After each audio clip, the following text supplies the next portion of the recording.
দিতে গিয়ে যা হলো গিফট নাকি ফিস? ম্যাম, এই নিন আপনার টিচার্স ডে গিফট। বাহ, এই পেনটা তো দেখতে খুব সুন্দর হয়েছে রে, কিন্তু এটা তো লিখছেই না।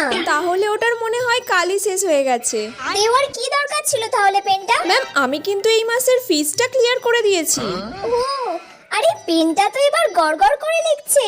না না না, কালিটা খুব সুন্দর, আমার খুব পছন্দ হয়েছে এই পেনটা। ম্যাম, আমি আপনার জন্য এবারে এইটা এনেছি।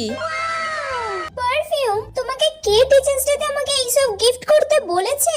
আমার এইসব চাই না, আমার যেটা দরকার তুমি আমাকে শুধু সেটা দিয়ে দিলেই হবে। তুমি আমার ফিসটা মাসে মাসে দেওয়ার চেষ্টা করো।